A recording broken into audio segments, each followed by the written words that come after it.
कुछ दिन पहले ही रजनी का विवाह हुआ था और उसने अपने पति और ससुराल वालों के साथ एक जॉइंट फैमिली में रहना शुरू कर दिया था।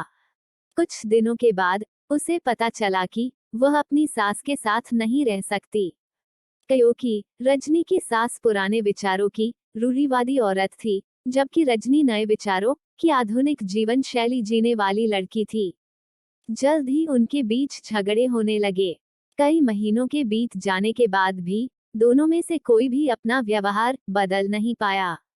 समय के साथ साथ रजनी और ज्यादा आक्रामक हो गई और उसे अपनी सास से नफरत होना शुरू हो गई। रजनी सोचने लगी कि कैसे अपनी सास से छुटकारा पाया जाए।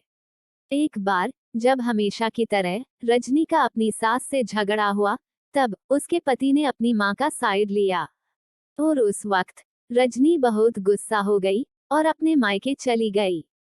रजनी के पिता एक केमिस्ट थे। रजनी ने अपने पिता को पूरी बात बताई और अपने पिता से कहा कि उसे कुछ जहर लाकर दे ताकि वह अपनी सास के खाने में मिलाकर उससे छुटकारा पा सके, नहीं तो वह अपने पति के घर वापस नहीं जाएगी। रजनी के पिता को ये सब जानकर बहुत अफसोस हुआ और उन्होंने अपनी बेटी से कहा, अगर तुम अपनी सास को जहर देती हो तो तुम और मैं दोनों जेल जाएंगे। ऐसा करना ठीक नहीं है, लेकिन रजनी सुनने और समझने की हालत में नहीं थी। आखिरकार उसके पिता ने कहा, ठीक है, जैसा तुम चाहती हो वैसा ही होगा, लेकिन मैं तुम्हें जेल में नहीं देखना चाहता। रजनी के पिता अंदर से पाउडर लाए और कहा, हर दिन जब तुम दोपहर का भोजन या रात का भोजन करते हो, तब तुम अपनी सांस के खाने में इसे मिला देना। इससे धीरे धीरे कुछ महीनों में वो मर जाएगी और लोग सोचेंगे कि वो कुदरती रूप से मरी है और किसी को भी तुम पर शक नहीं होगा।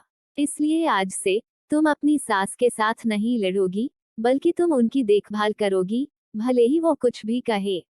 तुम गुस्से से बात नहीं करोगी और हमेशा शांत रहोगी। रजनी सहमत हो गई और अपने ससुराल वापस आ गई और अपने पिता की सलाह के मुताबिक रजनी ने अपनी सास के खाने में पाउडर मिक्स करना शुरू कर दिया और बड़े ही प्यार के साथ बात करना शुरू कर दिया। समय बीतने के साथ साथ रजनी की सास का स्वभाव भी बदलना शुरू हो गया, क्योंकि रजनी अब अपनी सास की बहुत देखभाल करने लगी थी। इसलिए रजनी की सास भी उसके प्रति विनम्र होने लगी और प्यार से बात करने लगी। 5 महीने बीत गए थे रजनी को खाने में पाउडर मिक्स करते हुए, लेकिन अब घर का वातावरण बदल गया था। सास और बहू में कोई झगड़ा नहीं था, दोनों एक दूसरे की तारीफ करते थे। अब ऐसा लगता था मानो दोनों का रिश्ता माँ और बेटी का रिश्ता हो। अब रजनी को चिंता होने लगी कि पाउडर की वजह से उसकी सास जल्द ही मर सकती है। रजनी अपने पिता के घर पर गई और उनसे कहा, पिताजी, कृपया मुझे उस जहरीले पाउडर के प्रभाव को ठीक करने के लिए इलाज बताएं। मैं अपनी सास को खोना नहीं चाहती। वह मेरी माँ की तरह है और मैं उससे अब बहुत प्यार करती हूँ। उसके पिता मुस्कुराए और कहा, कौन सा जहर? मैंने तुम्हें बस एक प्रोटीन पाउडर दिया था। रजनी हैरान थी और उसने अपने पिता से पूछा कि उन्होंने ऐसा क्यों किया। पिता ने कहा, बेटा, अगर तुम किसी दूसरे इंसान से प्यार चाहते हो तो तुम्हें भी उसे प्यार देना चाहिए। रिश्ते एक गाड़ी की तरह होते हैं और हम उन पर लगे पहियों की तरह। जब तक सभी पहिए ठीक से आगे नहीं बढ़ेंगे, तब तक गाड़ी ठीक से नहीं चल सकती। इसी बात का एहसास दिलाने के लिए मैंने ऐसा किया और तुम्हें अपनी सास के प्रति प्यार से रहने को कहा। तुम्हारी अच्छाई देखकर उन्होंने भी अपने आप को बदला और तुम्हें समझना शुरू किया। तुम दोनों ने एक दूसरे के लिए अपने आप को बदला। यही कारण है कि तुम अपनी सास के लिए आज मेरे पास भागते हुए आई हो। रजनी अपने पिता की बात समझ गई और अपने पिता को धन्यवाद देकर चली गई। इस तरह रजनी के पिता ने अपनी समझदारी और सही मार्गदर्शन से अपनी बेटी का घर टूटने से बचा लिया। इस कहानी से हमें ये सीख मिलती है कि इंसान अपनी परिस्थितियों का शिकार होता है।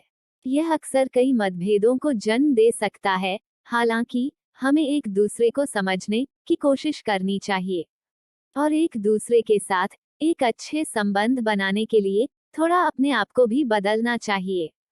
और जब इस तरह के मतभेद रिश्तों के बीच उठते हैं, तो उनके प्रियजनों का कर्तव्य है कि वे उन्हें शांत रखें और सही रास्ते की ओर मार्गदर्शन करें।